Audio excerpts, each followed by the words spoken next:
Welcome back, my friends. This video is for anyone who wants to know about licensing or the workarounds for not having a license for your mobile bar. So as always, grab yourself a cuppa, let's go. So for this video, my notes are on my computer, so I'll be looking down a fair bit just in case you think I'm an absolute weirdo and what the hell is he doing. So first of all, let's talk about the licensing. Every country and the states within them have different regulations for bar mobile businesses. So you're going to want to check out your local government regulations to see what licensing you'll need. In general, you're going to need a food license or a catering license as well as a liquor license. Once you've obtained the necessary licenses, you'll need to make sure you're following all the regulations. This can include things like having designated drivers, checking IDs to ensure no one under the legal drinking age is served, and following all the laws related to serving alcohol, such as responsible serving of alcohol. Most licenses you'll be able to apply for online, but just check with your local government because you might be able to do this in person.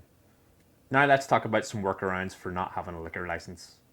One option is that whatever venue you're at, they might already have an existing license that your mobile bar can use. In my experience, I've been to some wineries and racecourses in Australia where I've been able to use their existing liquor license. Another option, which my business uses a lot, is that you can be hired as a dry bar. So to operate as a dry hire mobile bar, we are literally only supplying the bar, the staff, and everything else that goes with it. Everything except for the alcohol, which the client is responsible for. So essentially you're just offering the service of serving the alcohol, not supplying it. And that technicality is the workaround to not having a liquor license, because there is a distinction between serving alcohol and selling alcohol.